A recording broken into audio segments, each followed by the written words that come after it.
because we've got different opportunities now, like you've mentioned. The world has evolved, time has evolved, so we can't stay stuck in time. But for me to completely understand it would be, what does better mean? Because, you have some families where nobody was able to go to college or university because of race relations, say, or because of poverty, or because of whatever was happening at that time, where you've got more people maybe in the family who's now going to university, going to college, and that's never been experienced, right?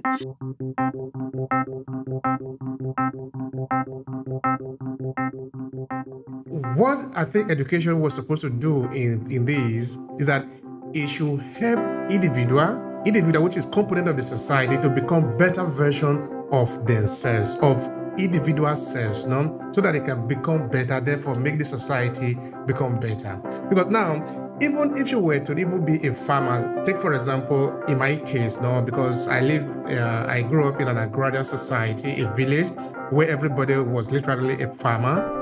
They were literally farming, cultivating land and all of that. I cannot do it like the way my father did it. I might still be a farmer, but I'm going to do it differently.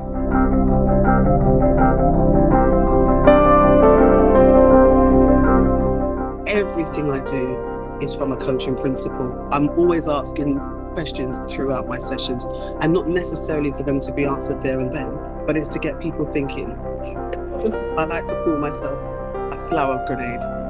I like to go in, drop the grenade, throw all the seeds around, walk away, and then they grow. And it's for us to water that information, to let it grow inside us, right? So coaching is in everything I do, because I feel that that's how people grow.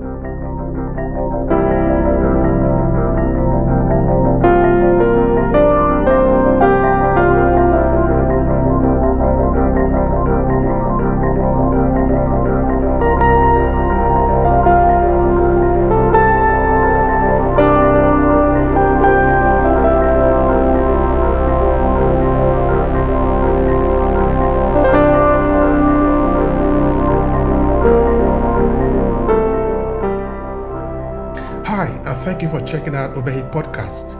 We encourage people to own their story and share it with the world to expand their purpose. Before we start this presentation, I have something to quickly share with you.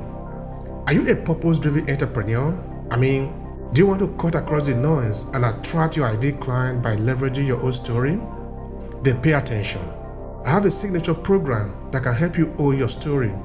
A 5-step transformative journey to reshape your professional and business narrative for success in less than 90 days.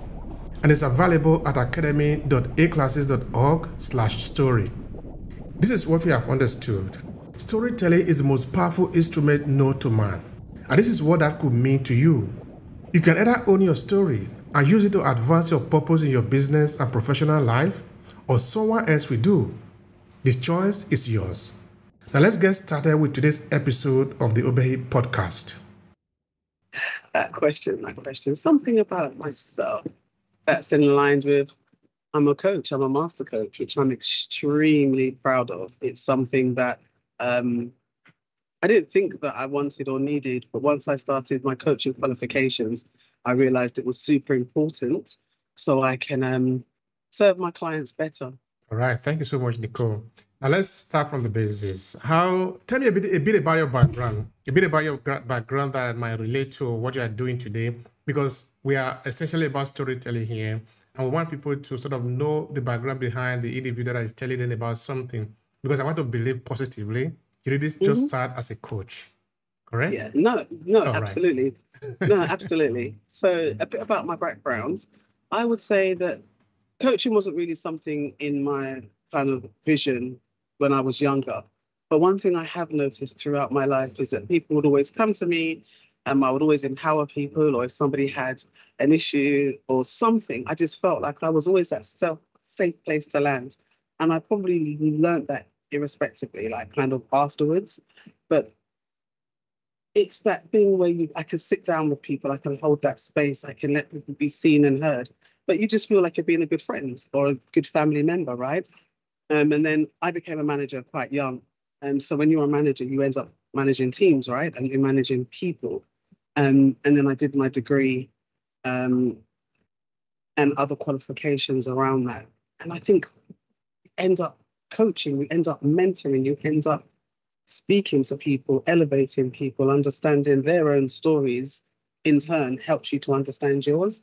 So I would say that's kind of where the journey started without me noticing the journey had started. Does that make sense? It makes a lot of sense. I've always been that friend, if that. That's good. No, I like the way you put it. No, that is how it started without knowing that it has started. All right, that's good. And you know what else? To be honest, now that I'm thinking back, it's like I've never really felt like I've belonged per se, because I'm the rebel in the family, right? I'm the black sheep in the family. Like I'm the only one with the tattoos and the facial piercings, and had like the how can we say this politely? I've had the very colourful lifestyle. Let's put it that way. So I'm that person, right? I'm that wild one. And I think even though I was incredibly shy as a child, like even going into teenage years until I had my son, I had to really start stepping up. But I was that person that always would stick up for the people who were being bullied. So I would argue with the bullies, or I would stand up for other people, but wasn't very good at doing it for myself. And that could just be around how my family operated and just this kind of hierarchy in my family and that. But when I saw injustice, it would upset me. It would upset me, and I would have to speak up for others. But I just wasn't very good at doing it for me. And maybe that's where that whole conversation piece would come in, or people would think, or say, oh, Nikki won't judge me, or I can speak to her about stuff. So I think that I noticed very early on. I didn't like people being bullied. I didn't like people being horrible to other people.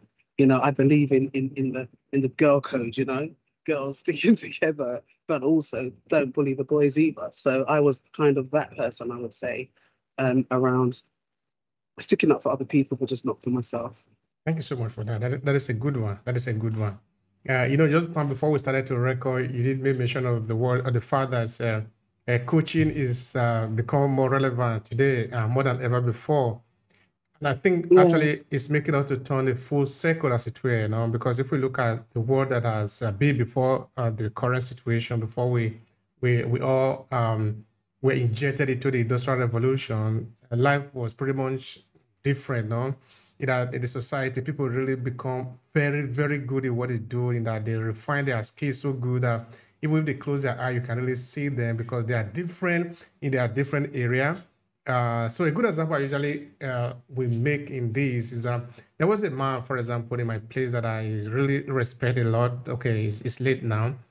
He's a goldsmith. And because he was always in his shop doing his goldsmithing, because he was the one that would prepare your knife, prepare your cutlass, prepare your trap. For those that are hunting, he prepared also the gun. Anyway, sometimes he also gets some problem with the police because, okay, you are dealing with guns. So those are some of the things. Yeah. But actually, what I really like about him, talking about coaching and talking about refining your skills, is that he was really, really good in what he was doing. And what that means to me is that it is important that we find something that we love to do, and we really do that, because that is how we are going to find joy in life. Because life is really complicated, and to be really honest to the viewers, life is not as simple as it appears. But if you are on a trajectory that you really like to be, then it can be easier for you, in the sense that at least you know where you are going. All the suffering that you are that might be coming your way, can they have interpretation? If you don't have that, you can easily be depressed much easier. Yeah.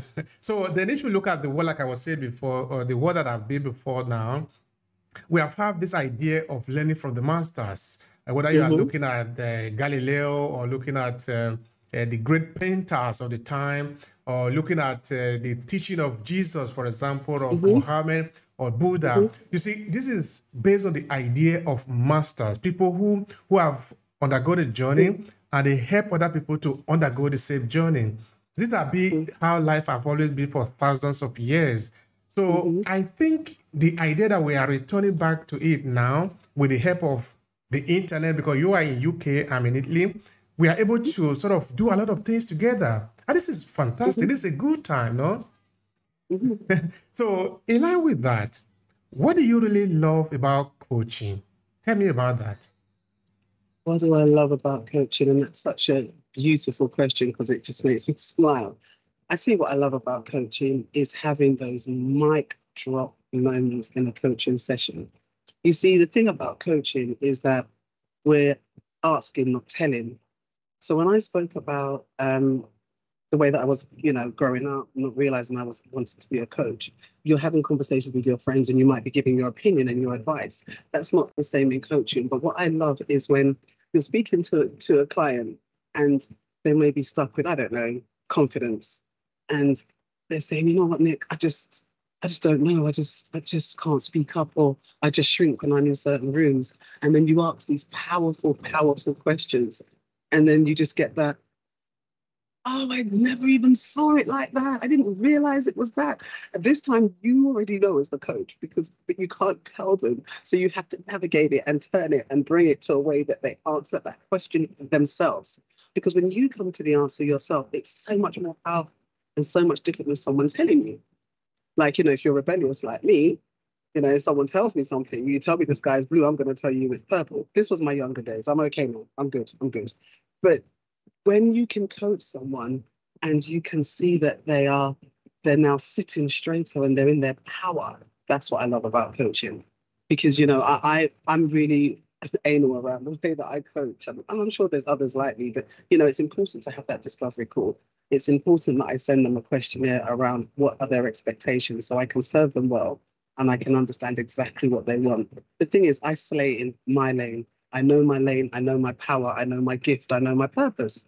And I slay in that. If it's something I can't do, I just won't do it. I will say, I'm not the coach for you.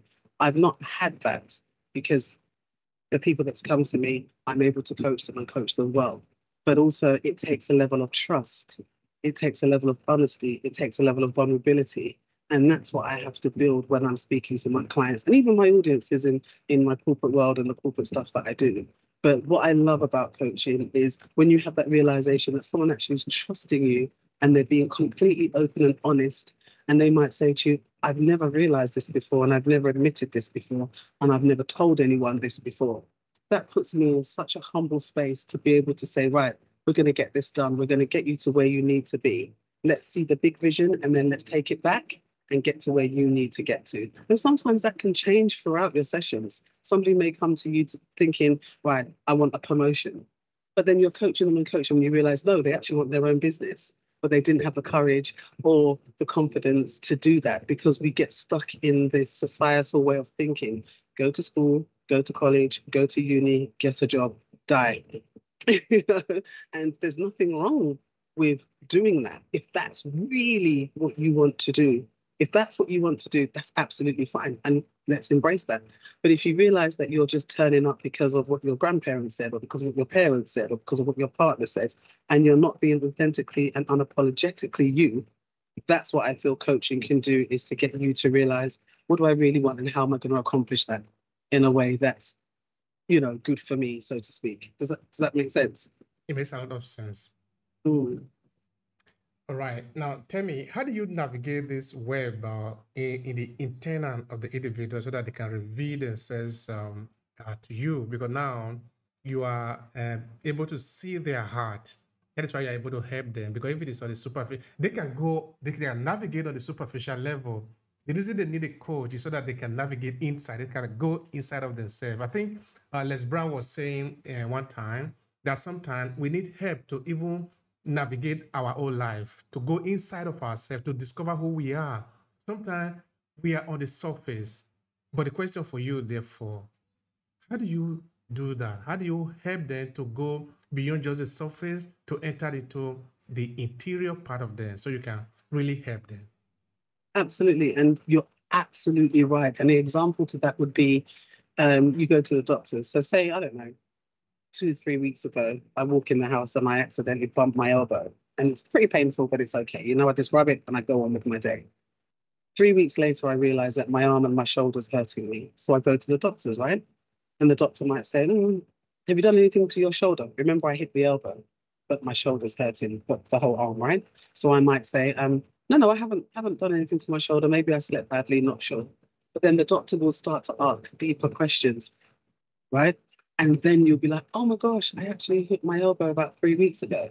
And it's taken you to a deeper level of thinking because you've been asked the right questions. That's just reminded you.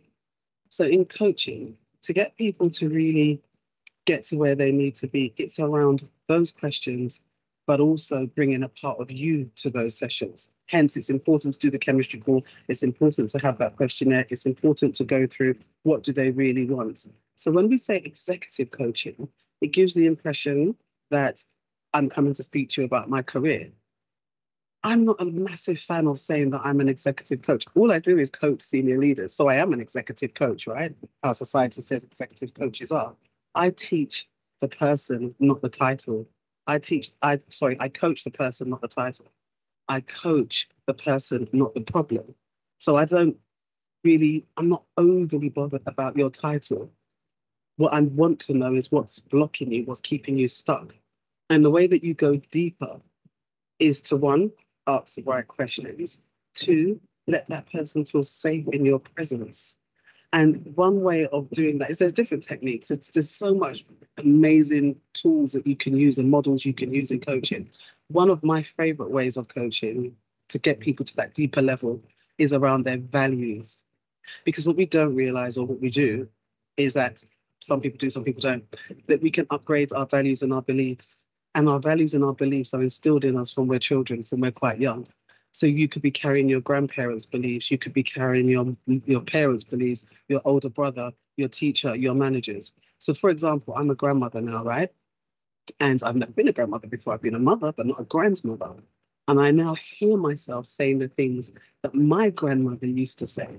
However, this is a different time. So some of those deep-rooted ancestral teachings are important, but I also have to upgrade them. My grandmother was born in 1920, so she had a completely different mindset. And remember, she was born in 1920. Her values were instilled from before that. So we're talking 1880 or 1890, right? So I have to be mindful of what teachings has my grandmother given me that is relevant, or how can I upgrade them and elevate them with my grandchildren, because we're in a totally different time. Right? So what we really need to be doing is, when we're speaking to our clients, is what are their values and what are their beliefs, and you can upgrade them.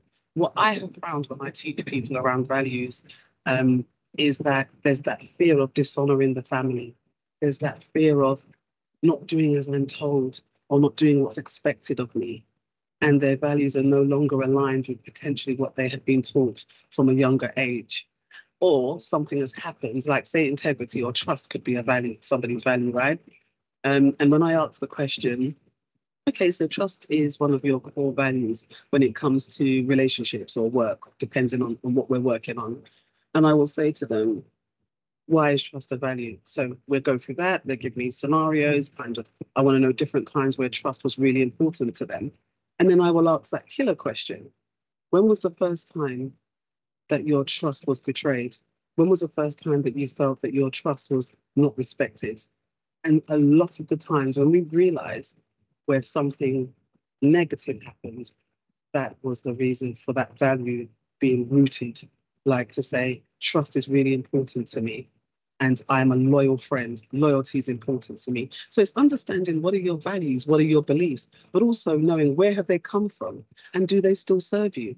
Because if they're no longer serving you, then that's an issue. So if you're in the corporate world, or you're in your job and you're working in a role that the values of the business are not aligned with yours, there's always going to be loggerheads, because you don't believe in what the organization is doing.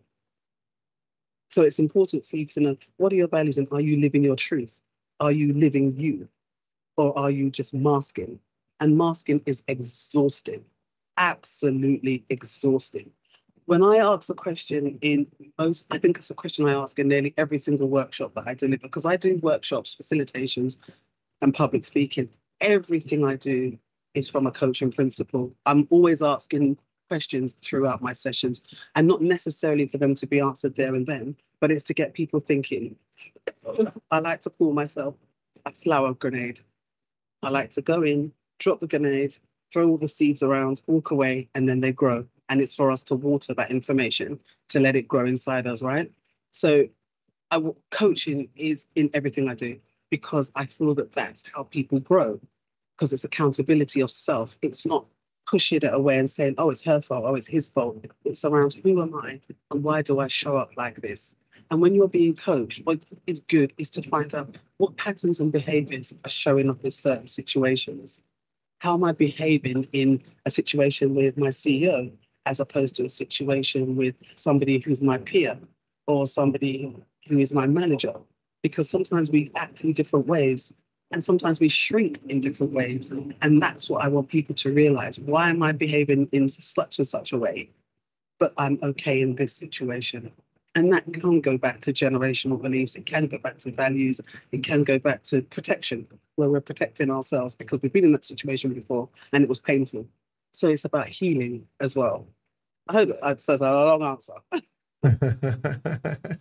No. We are perfectly fine with that. Even with the long answer is very good because they reveal more information. That is helpful to the people that are listening to us. All right. Now, I got some points that the way you were explaining just now relating to how we become a better version of ourselves. Because that is what the image that come to my head now. Okay. Because now you talked of your parent born in the 1920.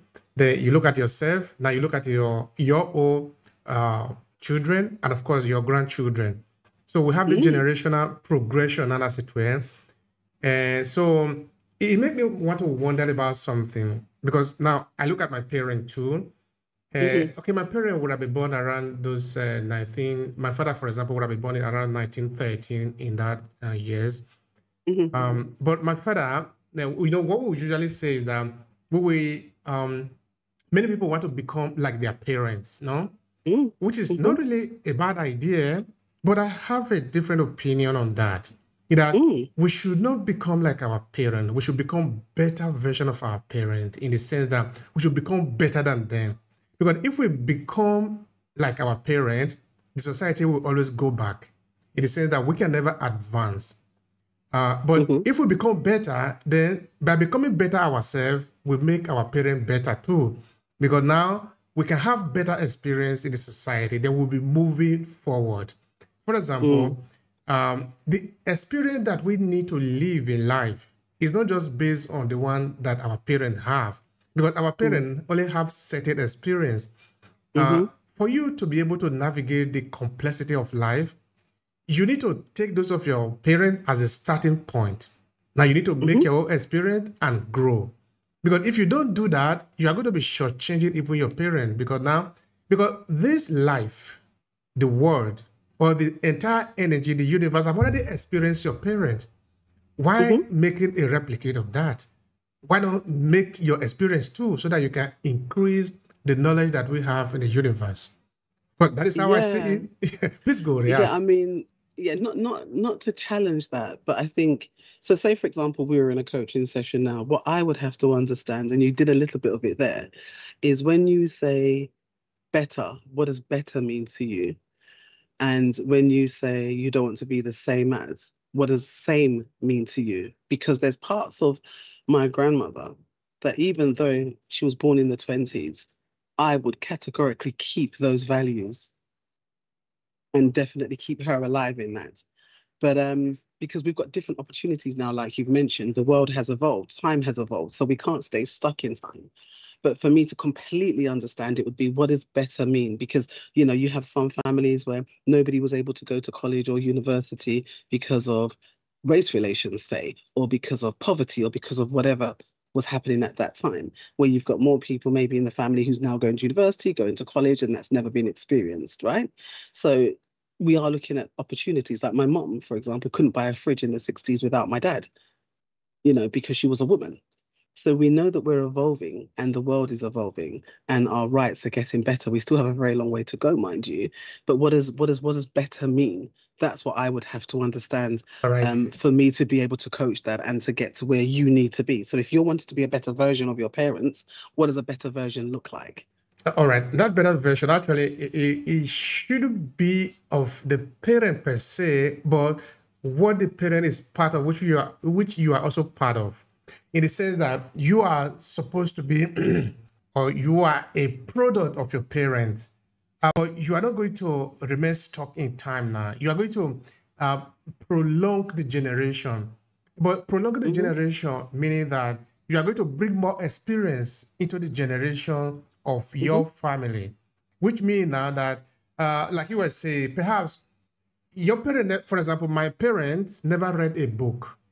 Okay. Now, if I want to be exactly like my parent, I would never have to read a book because I just have to do what my father have done. Maybe go to the farm and all of that. No, but that would be shortchanging my father because my father lived in a time that he couldn't access some of this information, probably because he was born in the village and all of that.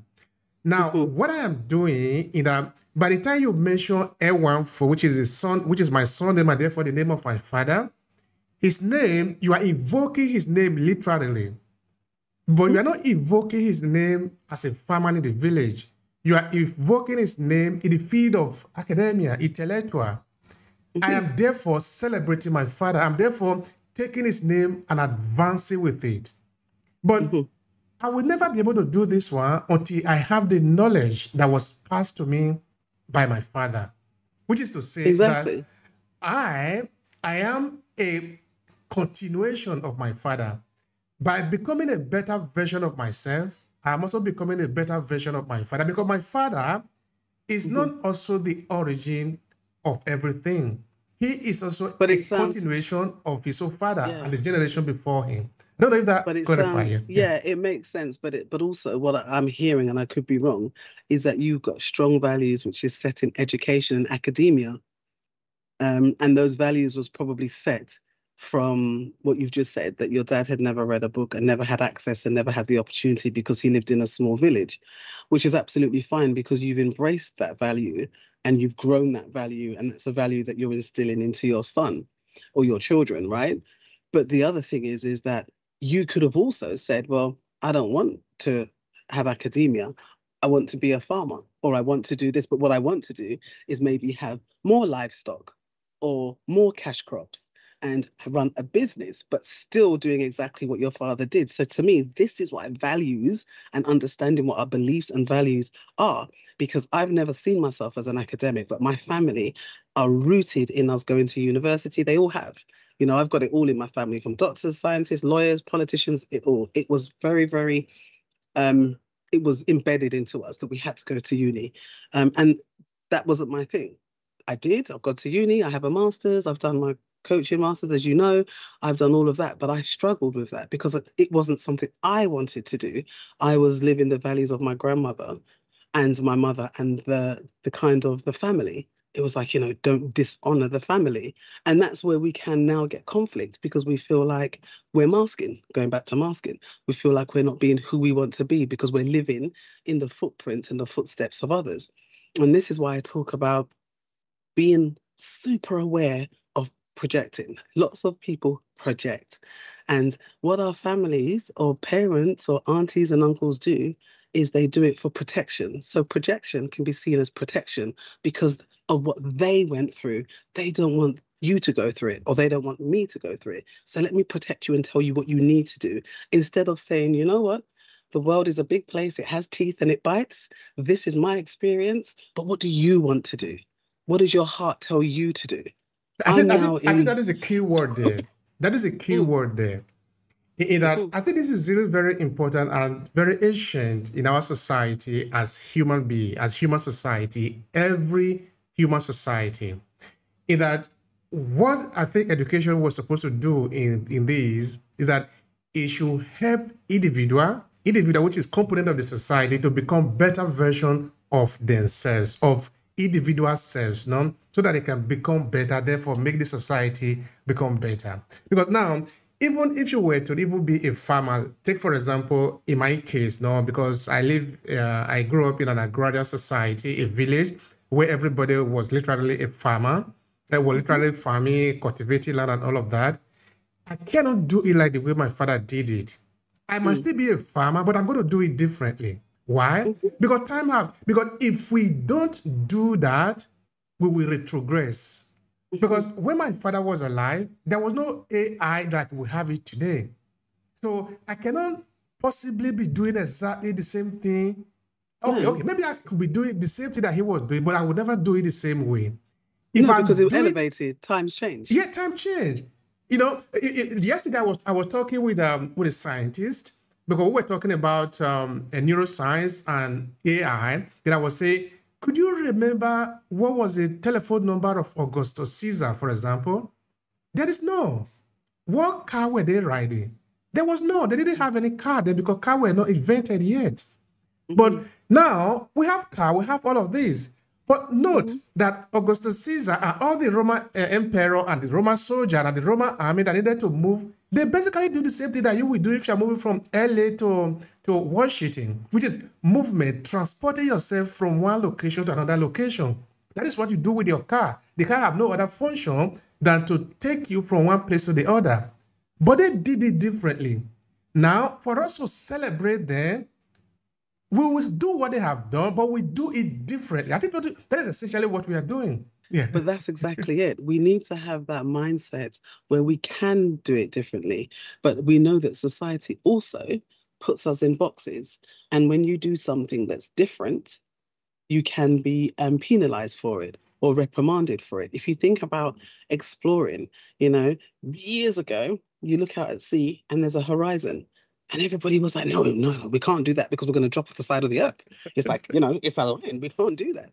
But you had some people that thought, oh, hell no, there must be more to life than this. And we're going to try, right? And that's what it is. It's around trying. It's around sometimes it's going to be a lonely journey. When you've got that vision and that dream, I mean, you've got your business. So it might be different from anybody else in your whole family and your friends. And sometimes you might talk about your visions and people don't understand it. But that's what coaching's about. Coaching is there to give you that power and to give you that energy and to give you that strength and that self-belief. Because if we're going to sit down and wait for other people to believe in us and tell us that we're great and tell us that we're good, then it's not going to happen. And even if we do have everybody around us who is supportive, if we don't believe it, if our mindset isn't where it needs to be to get what we say we want done, it's not going to happen.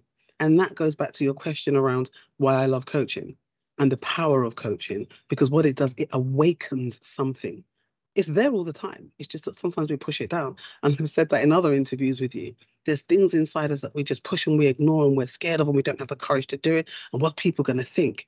And my grandmother was a massive fan of don't do this because of people. Don't do this because of the church. Don't do this. Don't do that. And then I had this epiphany. It was like, all these people my nan was talking about, she didn't even like them. Like they didn't, we could happily live and exist with these people not in our lives. But what we do is we worry about what other people think. Fear is one of the crushes everything. And I've got two definitions of fear, right? And I say this a lot. And one is you either fuck everything and run or you face everything and rise. The choice is yours. And it's easier to say, I'm not doing that, and we run, as opposed to say, let me see what happens. What is the worst that can happen? And most of the time when we are stuck in our own thoughts or what we should and shouldn't do, as much as we people please or we worry about what people are saying, it's what we're saying in here. I did a session on Tuesday with a group of women because one of my signature programs is building confidence in women. And you know, I've got the two programs. I've got the one which is Channel Your Inner Mistress, and then I've got this one which is around the courage to be, right? The courage to be you. And I was saying, you know, we can sit there and worry about what people say, but people don't, in the grand scheme of things, it's just another news story almost. It's almost like, oh, what's Nicole doing? Oh, yeah, she's doing that. And then we stopped doing it. And then the world continues forward because we're so scared to do it. It's a story that we're telling ourselves. And there's a fantastic book called Taming Your Gremlins. I can't remember the name of the person, but at the end of this, again, we can put it in the comments. But it really talks about when I'm about to show up and do something, and that voice says, no, don't do it, don't do it. Who is that voice? Name that voice. Name that sound. What is telling you that you shouldn't do it? Is it true or is it false?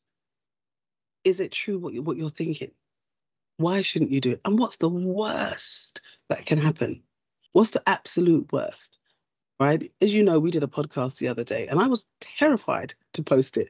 Terrified. I quickly messaged you and said, don't post it, leave it. You know, I did it and I spoke my truth. I stepped into my power. You know this. And if people are interested, it's there. But when I posted it, you become freer. You become lighter. You know the word that came to mind for me? vindicated. Vindicated. Honestly, right? A reason why is because your vibe attracts your tribe, right? Go where you are celebrated, not tolerated, right? Lovely. This is a big, wild world, and you're not for everyone. And that's fine. That's absolutely, absolutely fine. You're not for everyone. So we have to, coaching allows people to think, do you know what? I am who I am. And who likes me, who doesn't. And that's okay. But it's for us to be okay with that, because we don't want to dishonor the family. We don't want to go against what society says we should be or what we should look like. I remember I had a picture on LinkedIn, my second picture I had on LinkedIn, right? And I had on red lipstick just like today. I had 4 women message me as soon as I put it up. 4 different women, not from the same organization. I didn't even know who they were. And they said, oh my God, Nicole, you're so brave to put a picture on LinkedIn with red lipstick. I didn't delve into why they said that. But I remember when I was growing up, you don't wear red lipstick, it's for prostitutes. You know, that's literally what kind of the word on the street was. You don't wear red lipstick and you don't wear ankle chains. I love an ankle chain. I've got 4. I'm rocking my ankle chains, and I love red lipstick. I love red. I think red is sexy. I think red is powerful. I love the color. And passion, right? So when we talk about coaching, it puts the fire and the power back into who we are. And it can be deep. Good coaching is deep coaching. Like you were saying, how do you get people to go to that level? And I'll tell you something, right? I had a friend of mine who's doing executive coaching, and she went through a divorce. She hadn't been with anyone since her divorce. And even during the marriage, the intimacy had died down.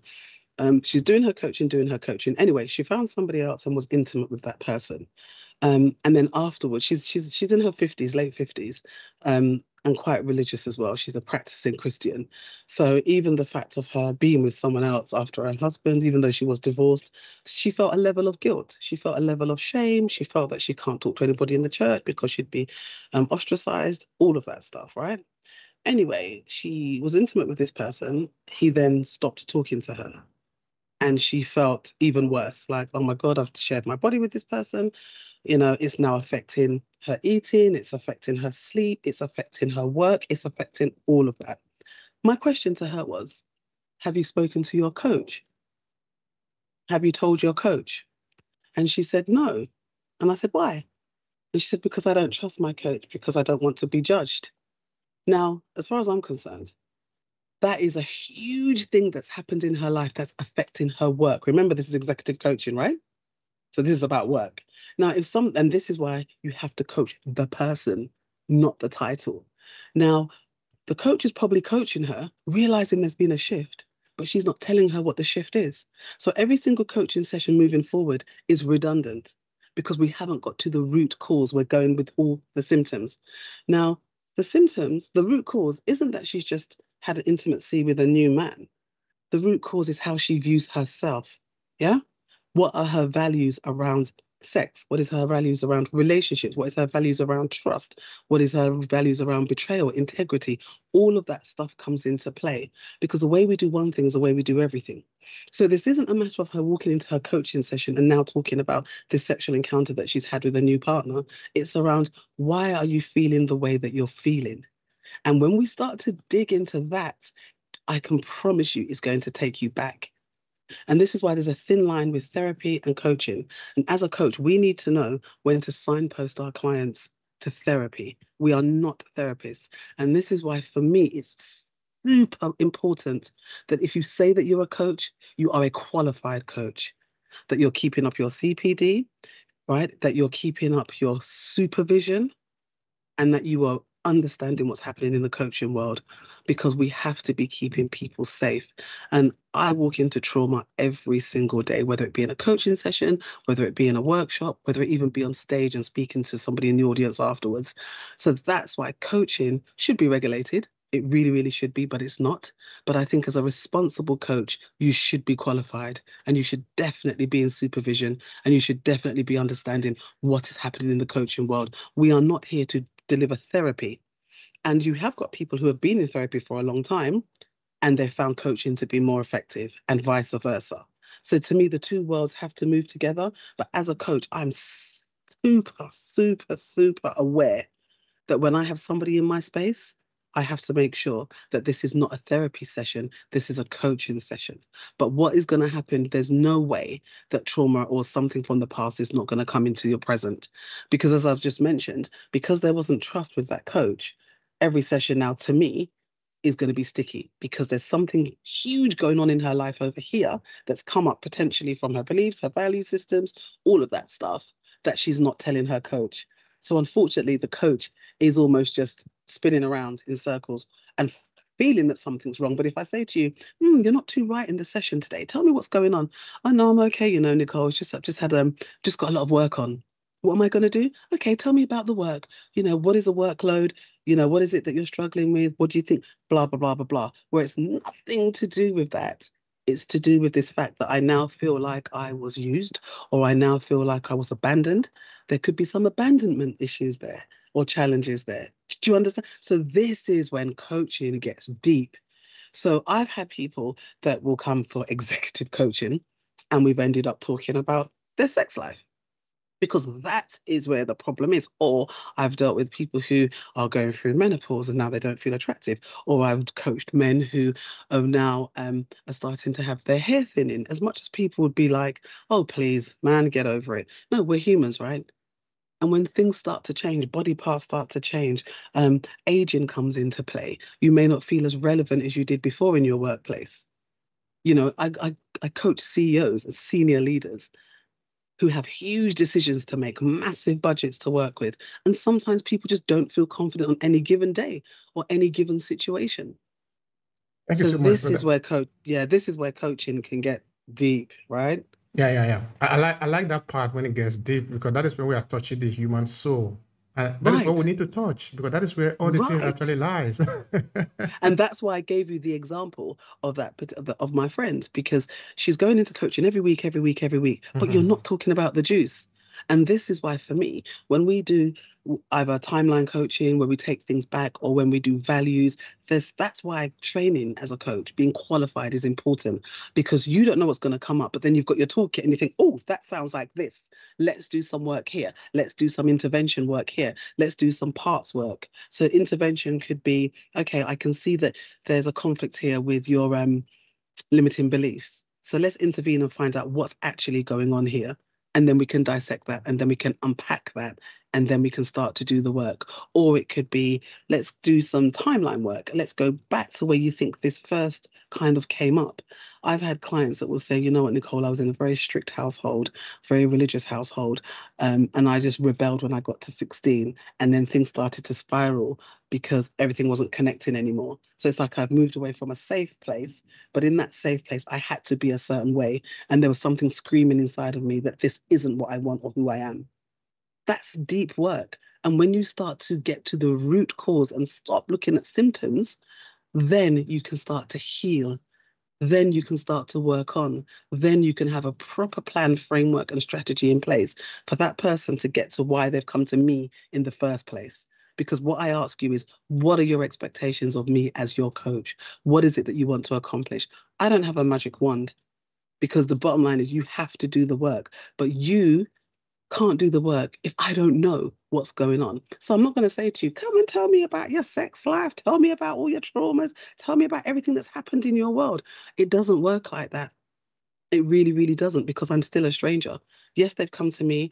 They like the energy. They like what I say. But I still have to build that trust, because sometimes the hardest thing is to say it. You know, when Nicole, tell me about that trust, because I think that is going to be fundamental now in the work of a coach. How do you build that trust with your client? I think everyone's got their own techniques, and I'll be honest with you, and this isn't a cop-out answer. It depends on the person, and that's why I've got such a rigid onboarding. I won't coach everyone. No, I've never said no to anyone, mind you, but I make sure that from the get-go, you've got a really clear idea of who I am as a coach and how I operate. And that chemistry call is extremely important. And also that onboarding questionnaire afterwards. And I've built mine in a way that it's trauma informed, because I want to know, are you in therapy at the moment? I want to know, are you on any medication? I want to know if there's any triggering words. And this is so funny, Obi, because this is in line with my other podcast. Remember, I said to you, the two worlds to me are almost identical, because when I'm doing that work, it's exactly what I need to know. It's almost an identical questionnaire, which you wouldn't think the sex industry and the corporate world or coaching would have any connect. But why wouldn't it? Because we're dealing with people. We're dealing with people who are masking every single day to fit in. And that's why I talk about belonging, because it's not about fitting in. It's around adding value, and it's around being where you're celebrated, not tolerated, as I've said before, right? And it's around people accepting you for who you are. And I'll tell you something, it's really, really bizarre that when I talk about, excuse me, my past experience as being a phone sex operator, and my past experience of being a professionally trained dominatrix. And when I did that world, you've got people who's like, oh my God. But as soon, they're like, wow. Or I get the, why am I not surprised? I'm like, don't do that. But what I'm saying is, but what I'm saying is, as soon as people know, for some reason, it's like all of a sudden they think, I can tell Nicole anything, because she's probably seen and heard it all.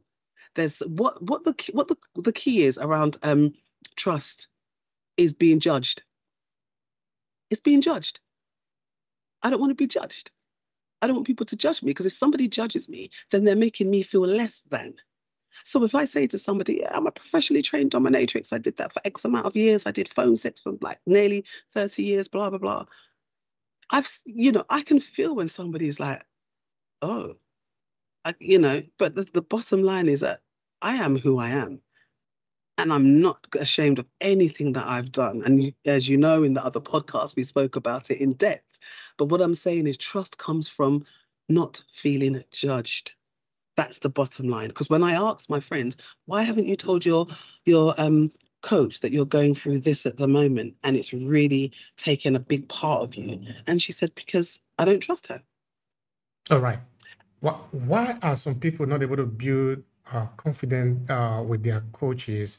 Is it on the part of the coach to sort of decode them and sort of put them in alignment, or on their part? Tell me something about that dynamics. So I think I don't want to say unfair, because I think that word that makes it a little bit too heavy. If you're good at your craft, you were saying at the beginning that, it's about being good at what you do, always elevating. Hence, I said, get qualified. Hence, I said, make sure you're in supervision. Hence, I said, do your CPD hours. It helps. You want to be around like-minded people that's going through the same thing that you're going through. My job, if you come to me, my job is, one, to make you feel that you can talk to me about anything. But potentially there could be wounds that you have that I might touch on with my powerful questioning, with my personality, with the conversations that we have, that you're not ready to walk through. Now, I see myself as quite open. I see myself as a person that I step into my brave space and my vulnerable space every single day with the work that I do, because of the work that I do. And when I was being coached by my coach, maybe about a year and a half ago, do you know what? I can't even remember what he actually asked me, but he asked me something and I shut down. I even surprised myself. It's almost like he somehow found a secret key and opened this Pandora's box to a part of me that I'd clearly hidden and forgotten. And he had just found it. And I had that moment and I remember him saying to me, what just happened there? And I remember saying nothing. And he said, Nick, what just happened? And I repeated and said nothing. And I remember after that session, I was like, shit, what the hell just happened? And that was me. I didn't realize that I'd locked away something so deep. So, and then I remember messaging him on WhatsApp and saying, look, you just blindsided me, man. I don't know where you came from. I don't know if that was some ninja move. What the hell are you doing? You blindsided me. And I just need to digest it. But the way that I am now and been for a very long time is, if I say I'm doing it, I'm doing it. I'm bringing all of me into this. So don't waste your time or other people's time. If you say, I want to be coached because I know that I procrastinate a lot, I know that I'm fearful of doing certain things, if you're going to get a good coach, they will help you and get you to where you need to be, or at least start the journey with you. Bring all of you. Because I know you at the end of the day, if I say to you, what does trust mean? You know what trust means to you, right? You know what trust means. And there's probably people that I could probably say to you right now, who are the people that you could really take anything to, or at least 90% of the stuff that you've done? And then I would ask you, and who are the people you could say less than 50%? So you might say this person and that person. I would then ask you why. What is it about this person that you can tell 90% of the juice to? And what is it about this person that you can only say 50 and below? There's a reason, right? And as your coach, I obviously want to be in that 90% because I'm here to champion you. I'm here to challenge you. I'm not here to sit here and be your friend and say, oh, yeah, that's great. I'm going to ask you those whys. I'm going to ask you, what is it that you really, really want? And there's that classic coaching question, right, that says, if money wasn't an obstacle, if time wasn't an obstacle, and if you knew you couldn't fail, what would you do? That question is always going to be one of the most powerful questions you can ask in coaching. Because if I was to say that to you right now in your business and who you are, you've interviewed phenomenal people. And if I said to you, if money wasn't an issue, if time wasn't an issue, and you couldn't fail, what would it be? That's what I want to hear from you as your coach. I don't want the little stupid little things around here that you're playing safe. Don't play safe in our time. I want you to go as big as you can, as wild as you can, as crazy. I'm that girl. I got you. I want to hear everything. And then I'm going to say, okay, so you want this? Let's take it right back down to ground zero and let's see how we can build to that, because we have to build this now. You've said that, but we're not here mentally. Your mindset's not there. So let's now start to build that. That's what we need to do first. So you're no longer masking. And that's where the power games begins. It's amazing. Phenomenal. Love it. Thank you so much for that. I appreciate what you're doing because I can see that people are benefiting from what you're doing. Of course, I can see that looking at you because what you're transmitting is energy. And of course, there are people that are receiving the energy, and that is a confirmation. Thank you for being yourself. That is most important. It's taken a while. I know. We are all in a project. We are all in a project of refinement. There is an article that I wrote a couple of weeks ago. It had to do with our eternal journey, not just in life, even when we died, and even when we return, how we return, and all of that.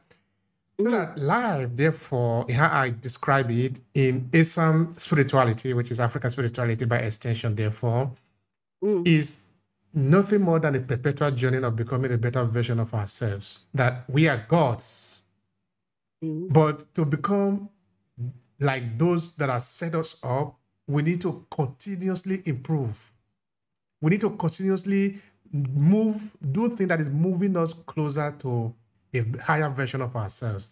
Okay, this might be confusing for some people now, but it's okay. Don't worry. We're talking about spirituality, okay? Because somebody might say, but when you die, that is not the end of it. In our spirituality, we understand that life doesn't end when you die, and life doesn't start when you were born.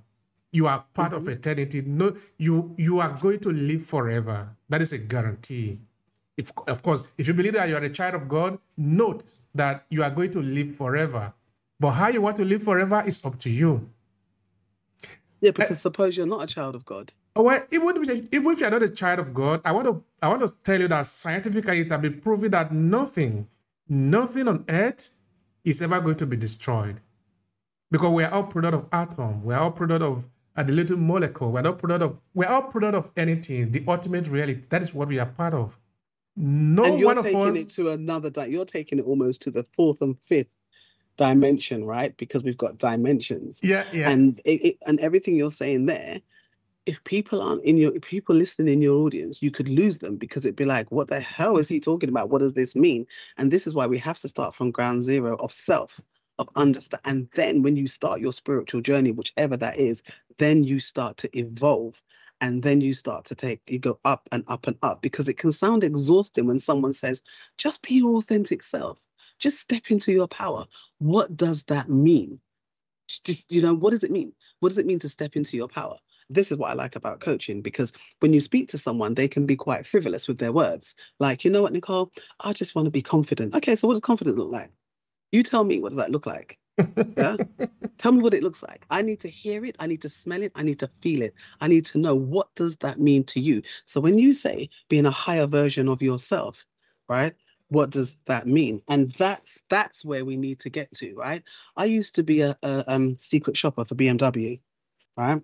So I used to ring up and do all the secret shopping stuff. And then after I did that, I would then ring people who's just got a brand new BMW, like the one that's literally just come out, right? So I used to ring up and say, okay, you've just bought a BMW and you've had it for like 6 weeks now. Can I ask you a series of satisfactory questions? Yeah. And one of the questions was, at the end, on a scale of 1 to 10, how would you rate your new BMW?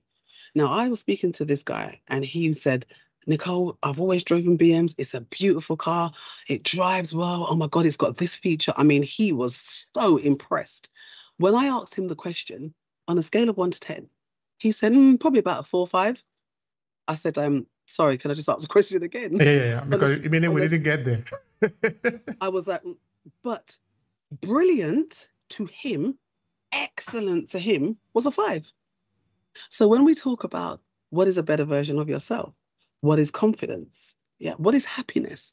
Some people will say, Nick, happiness to me is just being able to go to bed at 9 o'clock and not worry about a thing. Some other people be like, I want to jet set around the world. I want to make sure that I'm making X amount of money. Happiness to some people is, I want just lots of children around me.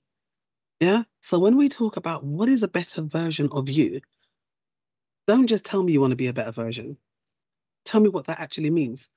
Don't just tell me that you're on a spiritual journey. Okay, so what does that journey feel like? I'm the way that I work, I go with embodiment. We talked about this in our last podcast. I go with feeling. I go with that enchantress energy. I want to know what it feels like, as I've just said, what it looks like. So I don't just want words. That's in your head. Don't do the headspace thing with me. I want the feeling space. So when we can feel it, then we can manifest it. When we can manifest it, then we can be it. And when we can be it, we've got to where we need to be, right? That is lovely. That's what it is. You have to. Yeah. I think this is one of the best work that you can do, because you are helping people becoming a better version of ourselves. I want to use that word again, and it's really intentional. Mm-hmm. You see, a couple of days ago, I was researching, and I found that, according to a report, that since the time that human beings have been existing on Earth, I think I made a post about it today, there have been about 170 billion people on Earth since the time that human beings have been existing. Of course, there can be a little bit less, a little bit more. But when I look at that statistics, what comes to my mind is that if you examine that statistic, then you look at the human being, the machine that you call the human being, if you want to call it like that, it's a perfect specimen. Which means none of us has been a mistake. All these 170 billion people, each of us have been the best that nature can produce. Which is, what is your story then? What do you want to be? Just a number, or the best that you can be? You know, it's so you just reminded me, I did some videos to put on social media, but because I've got this stupid fear of visibility, believe it or not, I can stand on a stage and speak, I can facilitate, but doing a video, excuse me, and posting it is insane.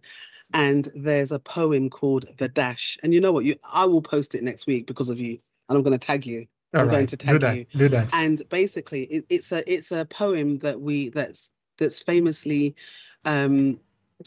read out at funerals, and it basically talks about when you die, it will say 1972 to 2003, yeah, and your name on your tombstone, correct? Yeah, that's it. But this poem talks about that's not the importance. The important part is that dash in between. That's what your life is now looked at, that dash. And if anybody reading that tombstone never knew you, all they see is when you were born, so when the sun rose and when the sun set. That's all they see. So what are you doing with your dash? I'm going to post it next week. I'm going to post that poem just for you. I'm actually going to say this is for you. But it's so powerful because, you know, when you're training to be a coach and all the levels that I've gone through, the way that you train to be a coach is that you're being coached. Yeah, because that's how you practice. So you're practicing with your cohort.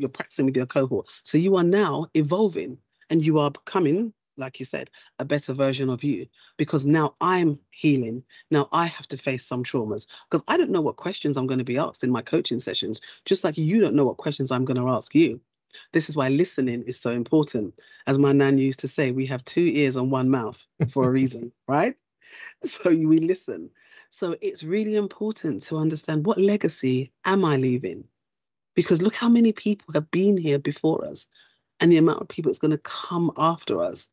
What really is important?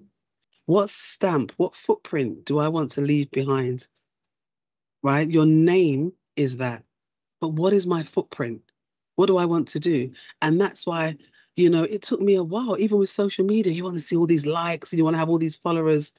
I don't give a shit anymore. And I'll tell you why. There has never been a time that I've come off stage and I've had people, not even just one person, and even if it was one, it's enough. I remember speaking at an awards ceremony and this lady came up to me afterwards and she held my hands and she was tears. She said, Nicole, when you were on that stage and you said what you said, it's like it was only me in the room. You were speaking to me. And she started to tell me so much stuff that had happened to her in her life, how she has evolved, how she is healing, how she is learning, how she's still falling over, but she refuses to stay down. And that's what I'm talking about. Many of us think, who's going to listen to me? Who cares about what I have to say? Oh, I'm telling you, there is someone. There is someone that you can touch some way, somehow. It is not about 50,000 trillion followers. It is not around you having to go out of your comfort zone in a way that's not comfortable, because we can come out of our comfort zone that's still a little bit comfortable, right? You know, we can dip our toe and say, okay, I'm not putting out everything yet, but I'm just going to dip my toe. Yeah, let me just step back. And we do that. And that's fine because you didn't dip your toe.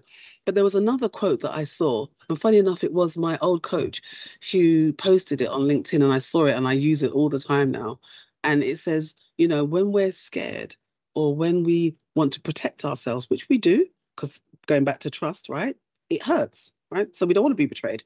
But be careful how we put this armor on. We keep the armor up, but then it becomes our cage. So be mindful how your armor becomes your cage, right? Sometimes we have to take that risk because if we don't do it, we don't know. We don't know. We actually don't know. And as I keep saying, say to yourself, what is the worst that can happen? What is the absolute worst? What it is consistency. We need to be consistent. We need to be disciplined and we need to roll with integrity. But consistency, keep showing up for you. No is a complete sentence. N-O, full stop. No. Yeah. Be mindful how you say yes to others and no to yourself. Thank you for that. You see, one thing I tell people within the era of storytelling, using storytelling for yourself, is that note, when you share your story, you expose yourself. Now, some things are going to happen.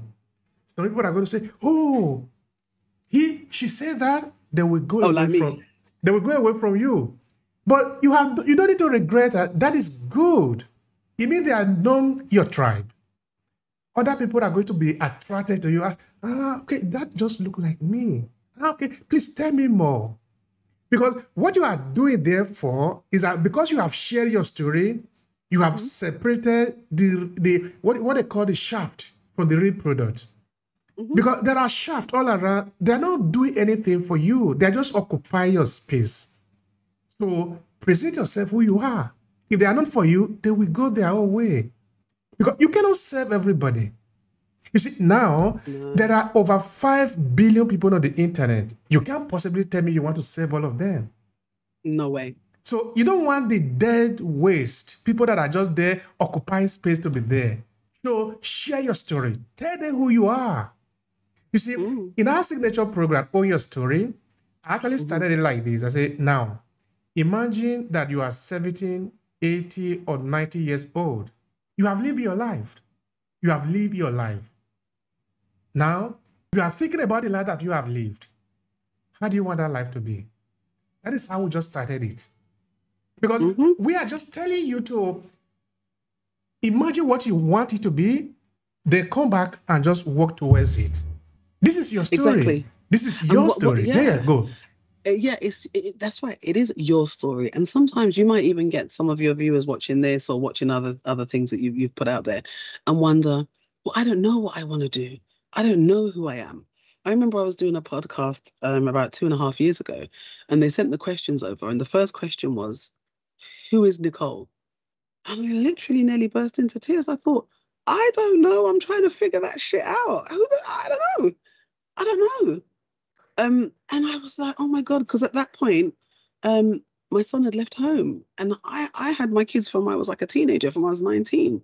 So I was so used to being a mum, and it just felt really weird to me. And my husband had gone back to Jamaica to look after his mum. So it was the first time in my life that I had lived on my own, because I was at private boarding school, as you know, came back to the UK, had my son, got married, all of that stuff. So I'd not lived on my own before.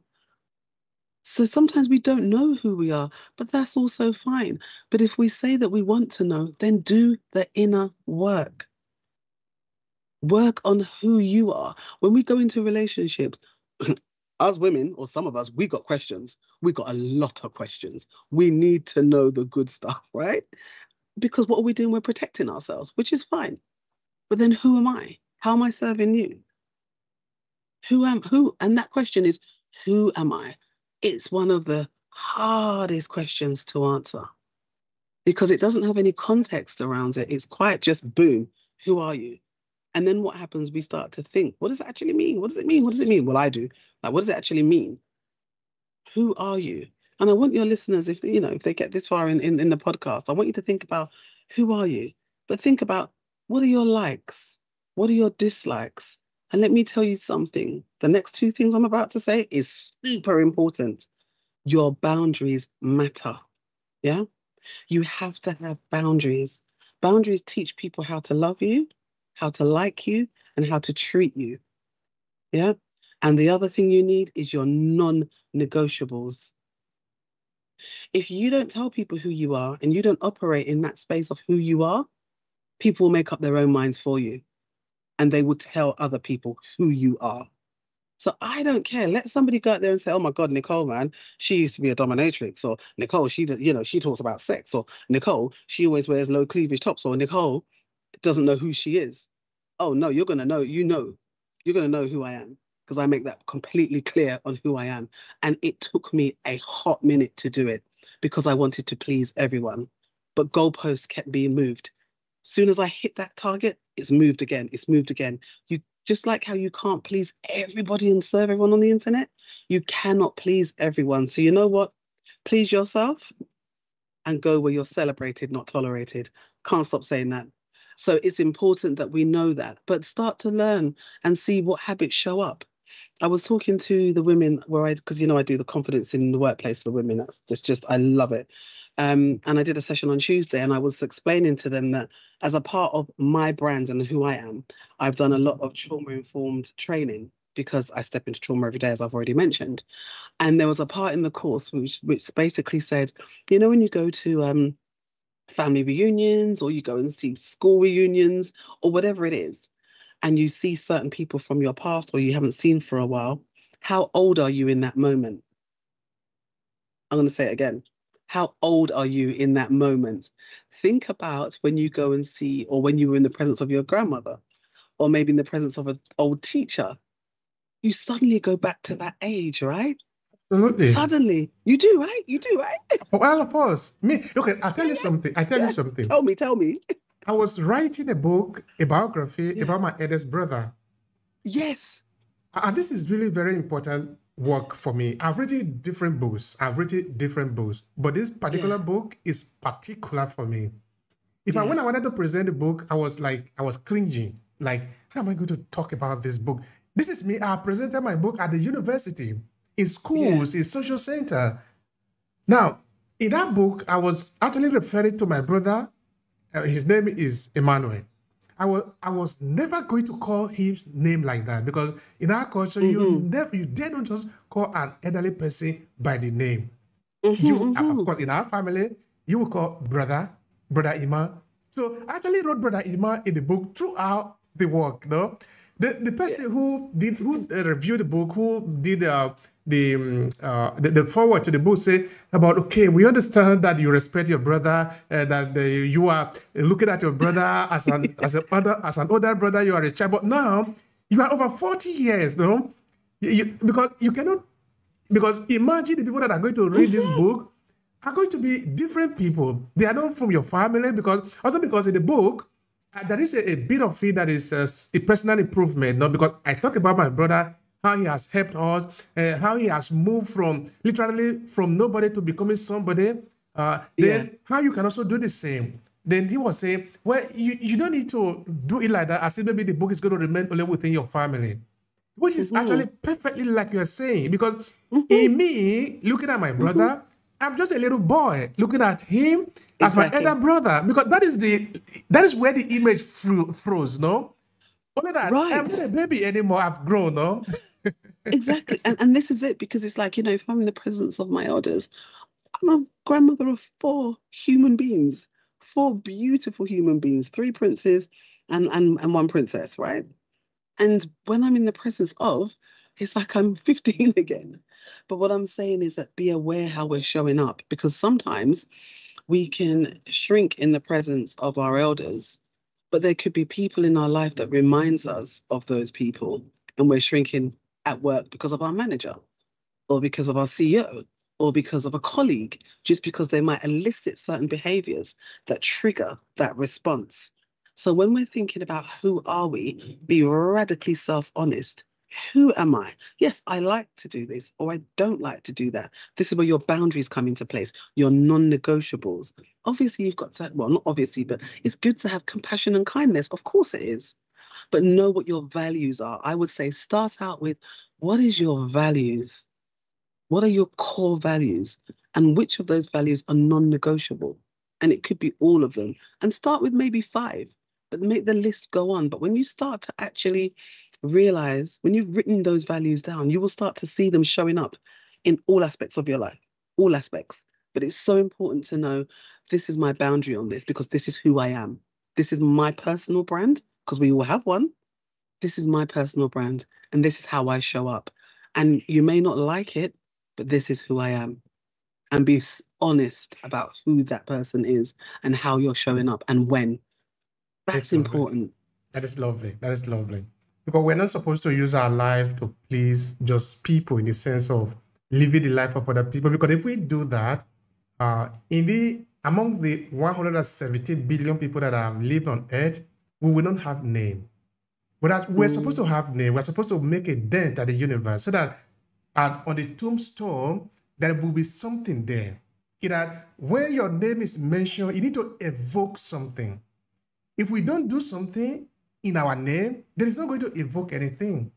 It's like, for example, where you call your name the name of somebody else.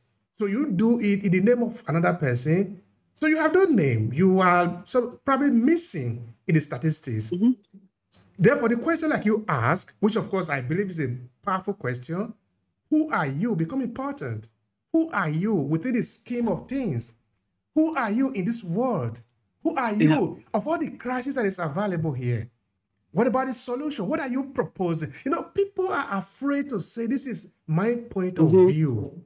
That they feel that when they say that, somebody's going to cock their head. No, the point is, the universe is asking you, tell me how you see it. Yeah, but also, right, when I do around confidence and assertiveness and self-esteem, when I run that part of my signature program, and I will ask the question, do you feel that you can speak up in meetings? So I'm talking corporate here, but we're talking live, right?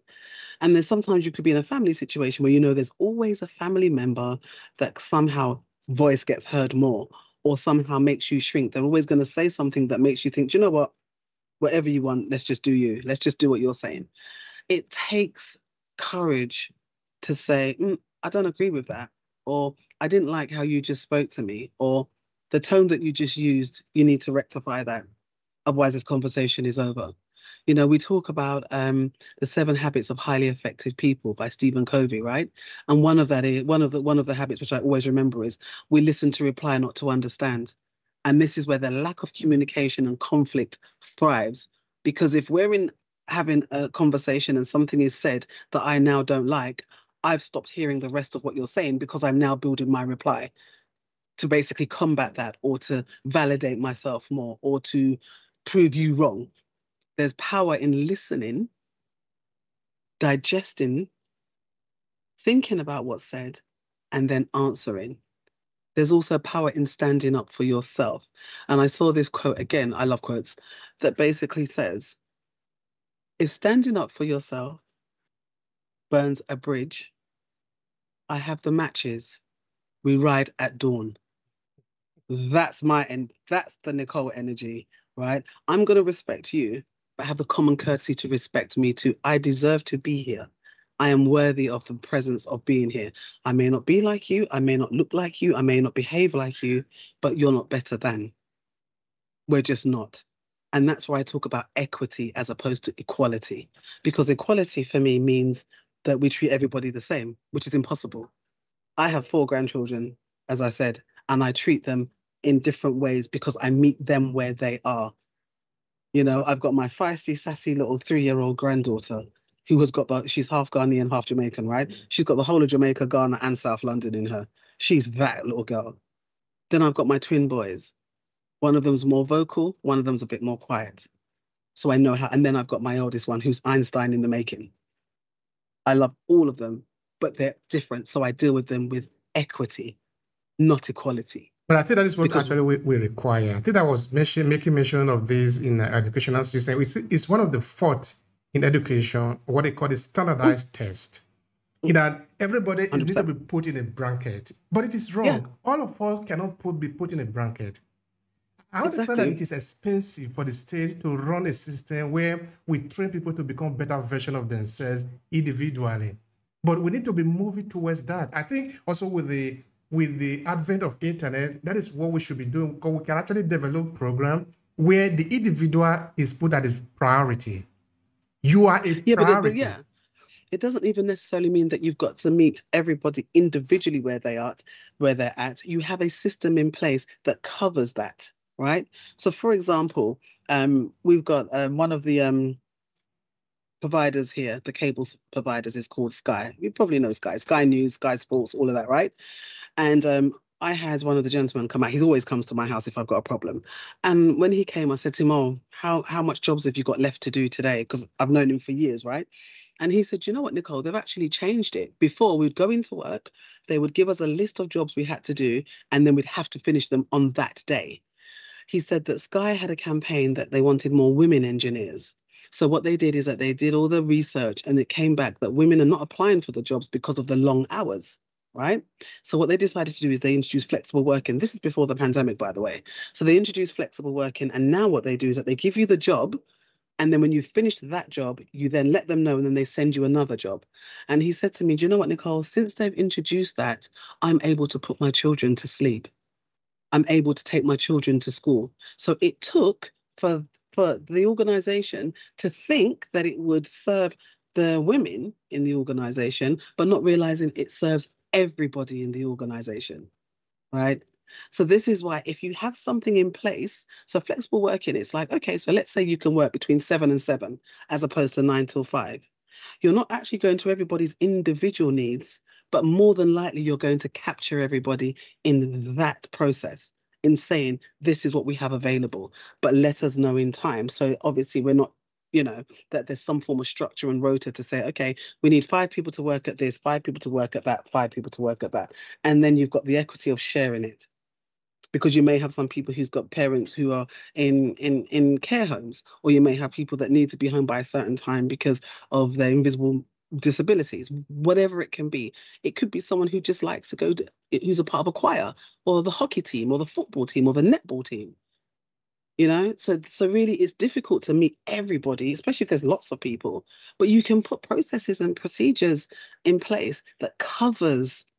And then if we're still missing people out, let's see how we can tweak it. Absolutely. That's what that's about for me. That's how I see that anyway. Yeah. No, it sounds really very interesting.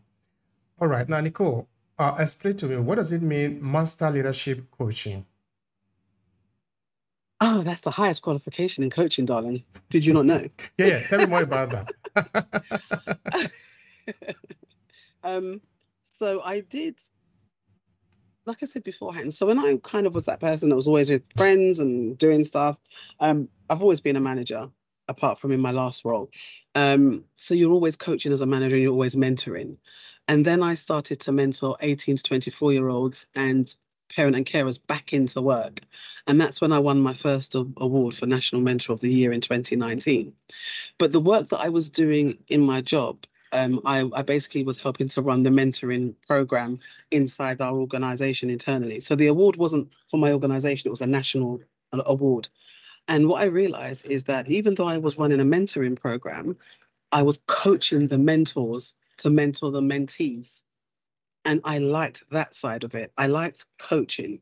So I was going to go into counseling because there's a movie called Meet the Fockers, which they would help elderly people enjoy sex and stuff more, which is definitely up my street. You should know this by now. But at the time of me looking at counseling, I realized that when it came to sex counseling, there's a dark side to sex, which I wasn't prepared to really go into at that point in my life. So I thought, okay, we're not going to do counseling. And then the coaching came to mind because I enjoyed mentoring, but coaching was really around that visionary, taking people to where they want to go. What I saw mentoring more of transferring my skills over. And this is how I've done it. Potentially, this is a route that you could take. So I enjoy mentoring, but coaching just seemed like it's something I've been doing for years, which I had been effectively. Because when I look back at all my managerial roles and all the stuff I've been doing, I was coaching, but I wasn't qualified. So I've coached for decades, right? So I decided I was going to do a certification in coaching and loved it, absolutely loved it. Then I thought, okay, let me take it a step up. So I did the accredited version to that. So I then went up to accreditation, which just means that you've coached more people, that you're showing how you coach, that you're bringing a lot of your tools into play and displaying how you do that, right? And then I was invited by the professional body that I'm a part of to do the master coaching course, which we had to be coached on, we had to be interviewed for. And then I said, you know what, I'm ready to do this. It was for a whole year. And it kicked my ass. It was not easy, let me tell you.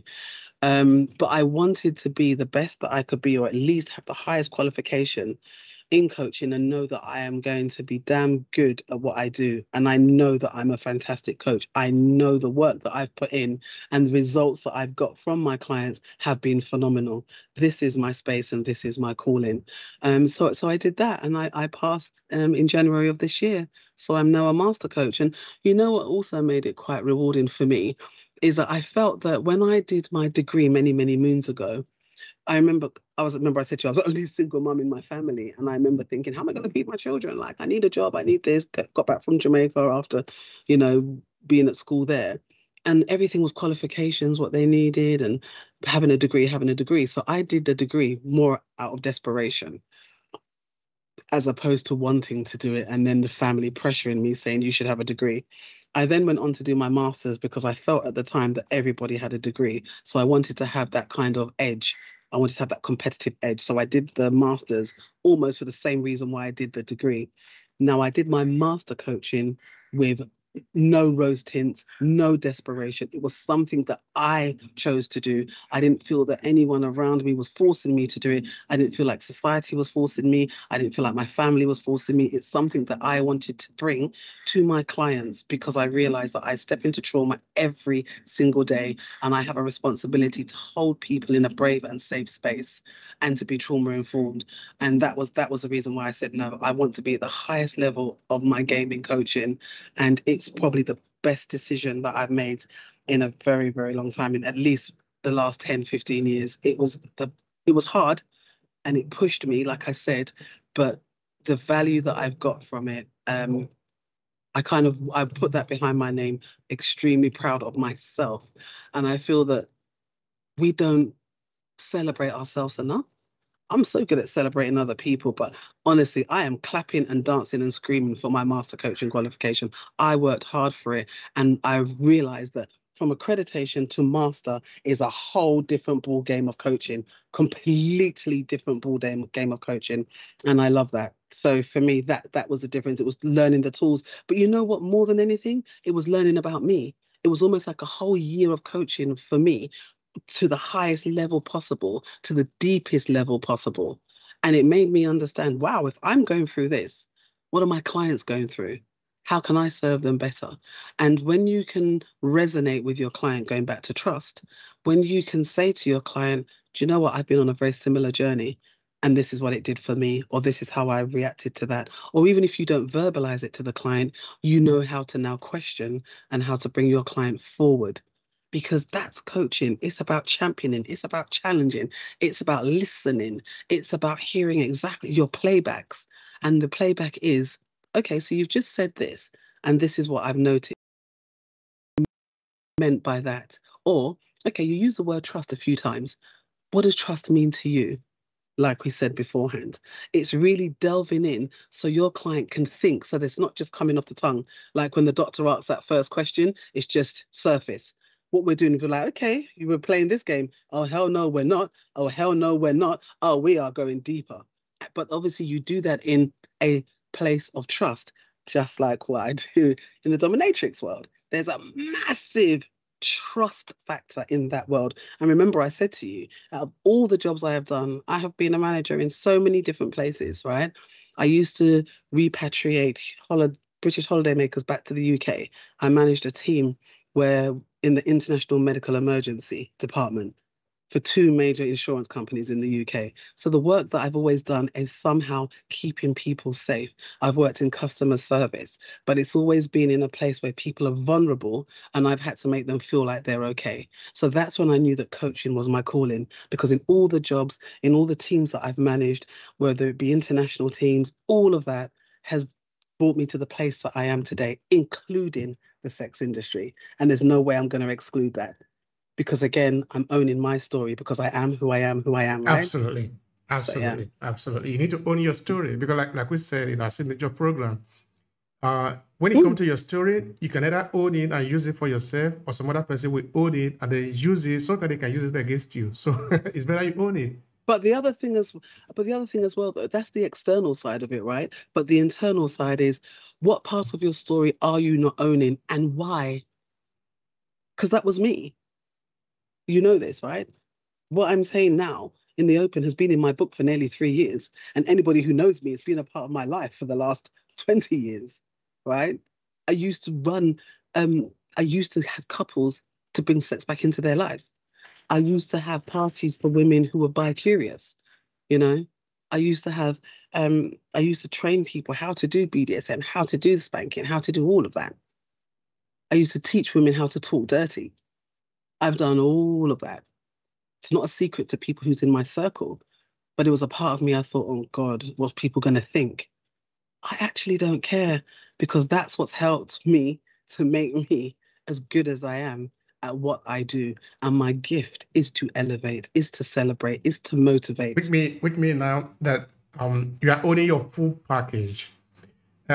Yeah, and that's what I'm saying to your listeners. Is there parts of your story because we're saying tell your story and own it, but are you not owning parts of your story, and why? And the part that you're not owning is probably the most powerful part of you that you're denying. So that's my challenge to your listeners. Owning your story, just like you said. Tell your story, just like your signature program does. But what I want you to do is be true to yourself in doing that. What part of you are you denying? And what part of you are you not owning? Why? And why? Of course. All right. Nicole, people come to you that you help in your training, your master coaching program. Tell me, what do you really do for them? So I don't have a master training program. I'm just a master coach. I did the program to become a master coach. And as you know, I've got 2 offerings. So I've got one offering, which is Channel Your Inner Mistress. And that's what I talk about in the podcast before this with you, which really is women stepping into their power, who are fed up of playing small, who wants to own their feminine essence through their sensuality and their sexuality. And that's where all of what I've learned from the sex industry and the corporate world is in that program. And that really is kind of like a self-empowerment program. Women who are fed up of living in their trauma, fed up of being in the shadows. They're in a part of their life now where I want that don't fuck with me attitude, basically. That's Channel Your Inner Mistress. And then you've got the corporate beehive. So that's where I do all my corporate work. And that comes with my signature program, which is around the courage to be. So it's almost like for women who want to know how to speak up in meetings per se, who want to have the confidence in the workplace, who wants to go for that job that they don't think they're good enough for. But also under that, I've got the other packages, which is around the belonging. So all of this sits under belonging. So you've got the corporate side, which is that hive mentality, that kind of collaboration. How do we work together? But how do you work with someone if you don't know who you are, right? You have to have that sense of belonging to self.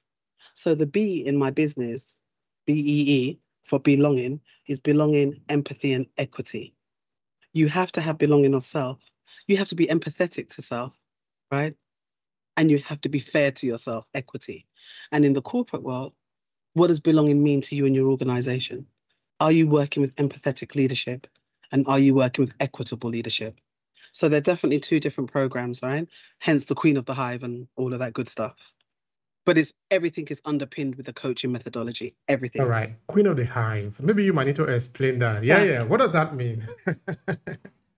You know, for me, I'm the queen of my hive. You know, when you look, hey, bees are really interesting. You know, there's some good stuff going on over there. But I could do a whole podcast talking about bees and how powerful they are, and honey, and the Egyptians, how they listen. Don't get me started on bees. We will come back to it on another episode. Yeah, we have to. But Queen of the Hive is that it goes back to what I was saying to you about my gift, about that gift of that collaboration side, where I've just spoken about with your corporate beehive, but also with that courage to be. So for me, I'm that connector. I'm the sweet stuff. I'm the sweet spot. I've got that hive mentality, and it is that queendom, it's that goddess, it's that mistress, it's all of that good stuff that comes into play because I own my shit unapologetically. And I've said this to you so many times, but I genuinely do. And it has taken me time to do that. But I love giving that power to others. I love recognizing that power and watering it and flourishing it and growing it and dancing with it and just literally just having that feeling of complete and utter freedom, genuine freedom. So that's my queendom. That's my essence. That's who I am. And I've got the corporate essence. I have the feminine. I've got my masculine and feminine energy on lock. I know when to bring it. I know when to pull it back. I know when to give it. I've also got my spiritual side. I'm a universe moon baby. I love all of that shit, right? And then I've got my sexual energy that is on tenfold, which I also know how to use and how to maintain and how to control. Don't get it twisted. Don't get it twisted. All right, that's beautiful. That's beautiful. It's good. It's good that we own our story. We own our narrative. That is really powerful. Yes. That is a powerful energy that we have within us that we should use for our own good. Otherwise, like I said, some other persons could use it and could use it against us. So it is important that we acknowledge that this is our narrative. We do it the way that we want to talk to the people, the way we want to show up in the world. Exactly. Absolutely. Why not? Exactly. And if we're not showing up, because the thing is, like I said to you beforehand or to your listeners, if you are listening to this and it's about owning your story and telling your story, what parts of your story are you not allowing yourself to be? What parts of your story are you hiding? Now, for me personally, right, you can't talk about parts of your life and your world and who you are if we're not talking about your sensuality and your sexuality. It's innate. It's in us. But we're not allowed to talk about it because it's so taboo. You know, my grandmother wouldn't do this, or religion wouldn't allow this, or what are people going to think? Going back to the people pleasing, because the more you resist is the more it persists. And you do not want to get to a point in your life where you have regrets. One of my mantras since I was about 21 is regret nothing, deny everything. Yeah. Be mindful how you're not being in tune with every part of you, including your sensuality and sexuality. Women, you know what I'm talking about. You know. All right. They got a message. They got a message. Okay. All right. So, Nicole, how can people find you? Those who want to do business with you, who want to learn more about what you do, or who want to connect with you? Yeah, the connection is very important. Share that with us. Yeah. So my website, if you just go to NicholéMcGill-Higgins.life, as in lifestyle, or just put my name into Google. It sounds so bougie when I say that, but if you put my name in Google, all my stuff comes up. If you are a LinkedIn person, then connect with me on LinkedIn, and then I can give you the details there. I've also got. I'll put the link for the wait list for Channel Your Inner Mistress, if it's something that you would prefer to do kind of for yourself and come on board with the wait list for that. And there's no intentions of bombarding people, but it's just registering your interest in the Channel Your Inner Mistress. So when we upload this, I will put the link to that to join the wait list on there, and I'll put my website as well, which you can book a chemistry call, and my PA will pick that up. And we can have a conversation, but please don't be shy, and have the conversation. If there's something from today that really resonates with you, let's talk. Let's talk. I can maybe signpost you to someone else or something else, but honestly, I want to hear from you. And if you're an aspiring coach, let's talk. If you want supervision, let's talk. If you want any of the stuff that I offer, please, let's talk. Don't be quiet. Don't be silent. All right. A professor that I interviewed recently said that when you close your mouth, you close your destiny. So it is good. Let's talk. High five. High five.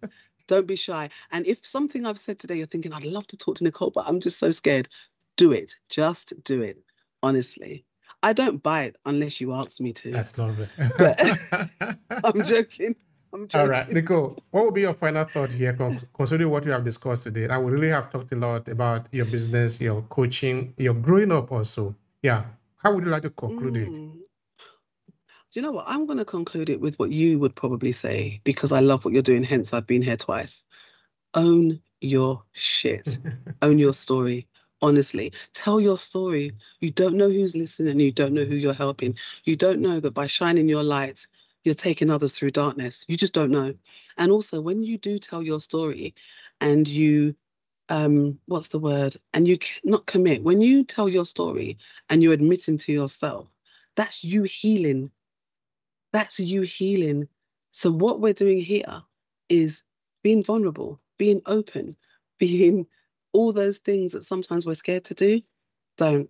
Own your story. Own your story. Be honest. Be honest with yourself. It starts with you. As cheesy as that sounds, it genuinely does start with you. So own your story and start to work on you. And be honest. Tell it. You just don't know who you're helping.